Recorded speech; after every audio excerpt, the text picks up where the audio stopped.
Hello， 大家好，我是小懒。最近啊，巴黎航展是真热闹。这个法国人呀，把他们的宝贝哥的阵风战机啊，还是这个最新款的 F5型啊，摆在那个最显眼的地方啊，那叫一个嘚瑟。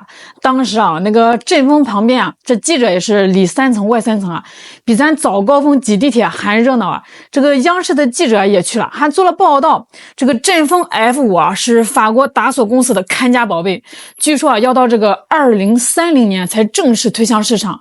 这个达索的导购员啊，那个嘴皮子溜的呀，跟那个说相声似的啊，就开始介绍这款新飞机。哎呦喂，您瞧瞧啊，这两个座啊，宽敞啊，3块大屏幕啊，看得远呀，还带点隐身功能。这油装的多啊，飞得更远呀，还能挂6枚250公斤的炸弹，这威力是大大的呀。法国的国防部长也是跟着凑热闹啊，说这个阵风 F5啊，将会是我们空军一次真正的革命。你听听啊，这口气啊，大的哟。当时网上就有人说啊，这个阵风又要签大单了。结果呢，一问他们啊，哪些国家买了呢？嘿，哑巴了。这马克龙去印尼啊，也就维持了2022年的老订单，42架，81亿美元。这个法国的国防部长跟这个印尼的国防部长签了个采购意向书，啥意思呢？就是说啊，我想要买，你想要卖，但还没最后定下来。这个印尼总统啊，7月份去这个巴黎参加法国国庆节，本来想签这个军购备忘录的，结果现在也犹豫了。说白了就是自从这个今年5月份那个印巴空战之后啊，这个阵风啊他就没有再拿到过新订单了。不是说这个阵风不好，而是说这玩意儿太贵了呀，简直就是战机里的奢侈品啊，想靠它刹住啊，那现在是越来越难了。这阵风卖不出去，这法国人急的是抓耳挠腮啊，结果他们居然赖上咱中国了。这个美联社7月份发了个消息啊，说这个法国军方和这个情报官员说啊，中国利用驻各国使领馆进行虚假宣传，说这个阵风不行啊，想让那些已经订购了阵风的国家，特别是那个印尼取消订单啊，还想让其他的潜在买家买咱们中国的飞机。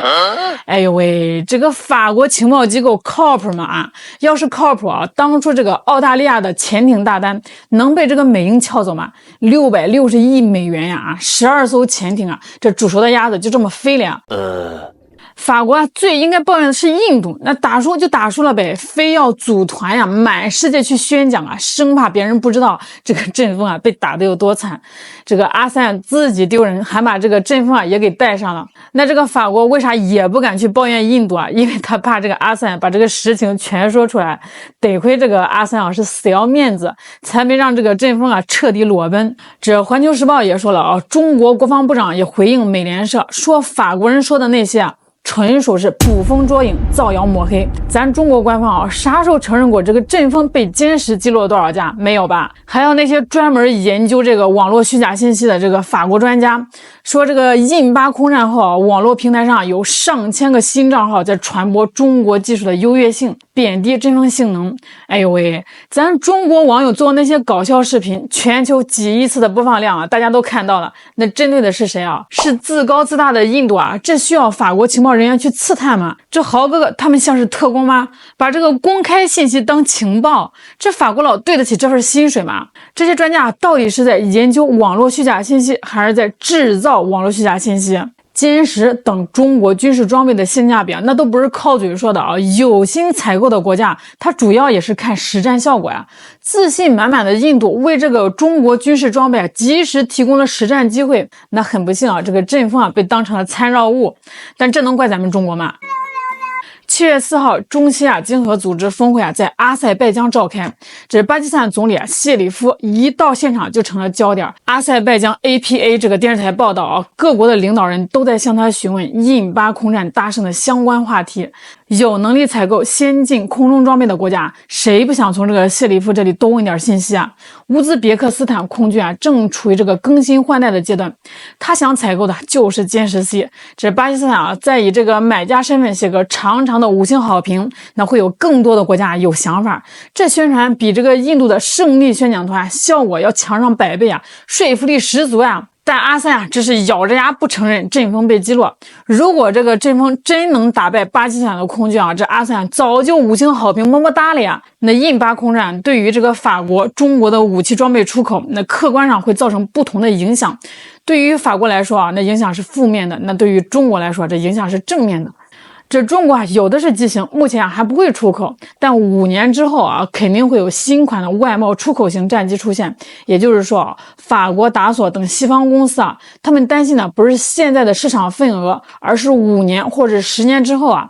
毕竟这个战机啊，它也不是 LV 啊，也不是欧莱雅，它是要这个真刀真枪的证明自身价值的，而不是满足虚荣心和情绪价值。达索航空的 CEO 特拉皮耶在这个马克龙面前夸赞阵风战机综合能力居全球第一，我们值2.5亿欧元一架。那阵风值不值2.5亿欧元一架呢？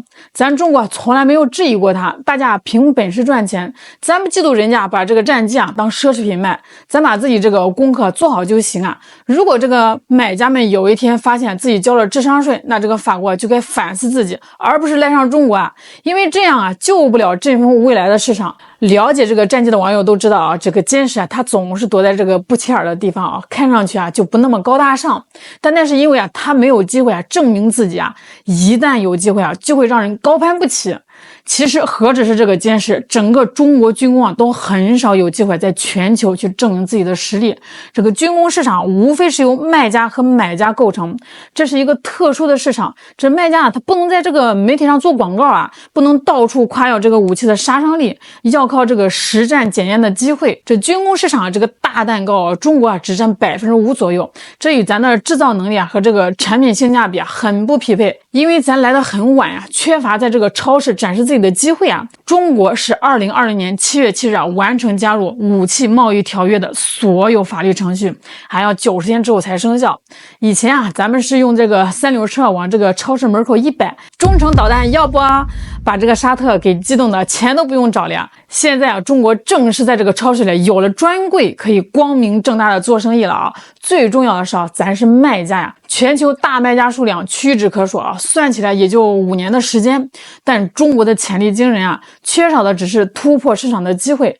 歼十引人注目为其他中国军品开了个好头。现在外界就疯传一些国家正在与中国商谈采购歼十战机的事宜。7月8号，国防部新闻发言人蒋斌大校回应我们在这个军品出口方面一贯坚持慎重负责的态度，愿与友好国家分享中国装备发展成果，为地区与世界和平稳定发挥建设性作用。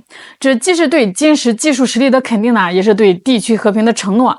真正的和平源于实力和责任。那中国战机从没有想踩着这个阵风战机往上走。中国军品外销走的也不是什么奢侈品路线，就是你卖你的，我卖我的。这个法国有什么好紧张的呢？要是这个法国同行真的不服，那印度机库里还有一批阵风那就让他再跟这个巴基斯坦较量一次呗，全球直播或许这仗打完这个法国就能再卖印度一批阵风啦，这个印度就能得到全国庆祝1年3赢好了，今天就给大家聊到这儿了，我是小懒，我们下期再见哦。